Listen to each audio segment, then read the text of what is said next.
కామన్‌గా మా దగ్గరకొచ్చే పేషెంట్స్‌లో చాలామంది అల్ట్రాసౌండ్ రిపోర్ట్‌తోని గాల్ స్టోన్స్ ప్రాబ్లమ్‌తోని వస్తారండి. ఈ గాల్ స్టోన్ ప్రాబ్లమ్స్ అనేవి వెరీ, వెరీ కామన్ అనమాట. కామన్ అంటే ఇప్పుడు స్క్రీనింగ్ ప్రొసీజర్‌లో మేము చూసే one of the common finding. మనకి జనరల్ పాపులేషన్ చూసుకున్నట్లయితే అప్ టు 3-10% ఆఫ్ పాపులేషన్‌లో ఇది ఉండొచ్చు. అయితే వీళ్ళల్లో అందరికీ సింప్టమ్స్ ఉండవు. అంటే వీళ్ళల్లో సింప్టమ్స్ ఒక 100 పీపుల్ తీసుకుంటే రఫ్లీ 1-2% పర్ ఇయర్ రావడానికి అవకాశం ఉంటుంది. వీళ్ళల్లో అంటే కాంప్లికేషన్స్ అనేది 1-2% పర్ ఇయర్ ఉంటాయి అన్నమాట. అంటే వీళ్ళలో వచ్చే one of the common complication అనేది ఈ గాల్ బ్లాడర్‌లో ఉన్న స్టోన్స్ అనేవి ఆ గాల్ బ్లాడర్ అది మన బైల్ డక్ట్‌లోకి పాస్ అవ్వడం అనమాట. దాన్ని కొలెడోకోలిథియాసిస్ అని అంటాము.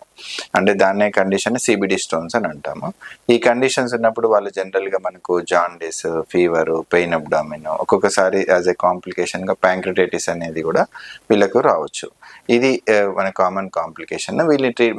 వీళ్ళను ఈఆర్‌సిపి ట్రీట్మెంట్ ద్వారా మనము వీటిని ట్రీట్ చేస్తాము. ఆ స్టోన్స్‌ని తొలగించడం అనేది జరుగుతుంది.